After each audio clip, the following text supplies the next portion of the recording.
বিয়ের পিঁড়িতে বসতে চলেছেন দক্ষিণী অভিনেত্রী কীর্তি সুরেশ। ভারতীয় গণমাধ্যমের প্রতিবেদন অনুসারে দীর্ঘদিনের প্রেমিক অ্যান্টনি থাটিলের গলায় মালা পরাতে চলেছেন তিনি। ডিসেম্বরের ৭ পাকে বাধা পড়বেন দুজন। সম্প্রতি অভিনেত্রী তার দীর্ঘদিনের প্রেমিক ব্যবসায়ী অ্যান্টনি থাটিলের সাথে তার প্রথম ছবি শেয়ার করেছেন সামাজিক মাধ্যমে। বুধবার ইনস্টাগ্রামে কীর্তি তার প্রেমিকের সঙ্গে ছবি শেয়ার করে একটি সংক্ষিপ্ত নোটও লিখেছেন, যেখানে তিনি উল্লেখ করেছেন যে ১৫ বছর ধরে চলছে তাদের সম্পর্ক। দুবাইয়ের ব্যবসায়ী অ্যান্টনির সঙ্গে স্কুলে পড়াকালীন থেকেই বন্ধুত্ব এই অভিনেত্রীর। সেই বন্ধুত্ব পরবর্তী সময়ে প্রেম হয়ে যায়, যা এখন বিয়েতে রূপ নিচ্ছে। আগামী ডিসেম্বরের দ্বিতীয় সপ্তাহে গোয়াতে ৪ হাত ১ হবে তাদের। পরিবারের সদস্য ও ঘনিষ্ঠ বন্ধুদের উপস্থিতিতে বিয়ে করবেন কীর্তি।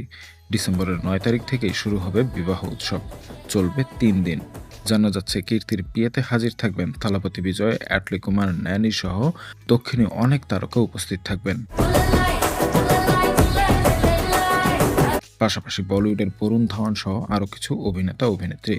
২০০০ সালে শিশু শিল্পী হিসেবে ক্যারিয়ার শুরু হলেও নায়িকা হিসেবে কীর্তি সুরেশের অভিষেক হয় ২০১৩ সালে। এরপর অভিনয় করেছেন শীর্ষ সব তারকাদের সঙ্গে।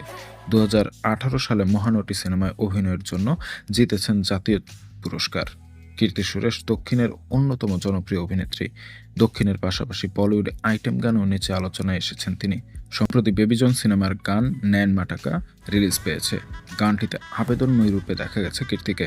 গানটি মুক্তির পর থেকেই প্রশংসা পাচ্ছেন তিনি। গানটিতে সদ্য মুক্তি পাওয়া পুষ্পা 2 সিনেমার বহুল প্রতীক্ষিত আইটেম গানের চেয়েও এগিয়ে রেখেছেন নেটিজেনরা।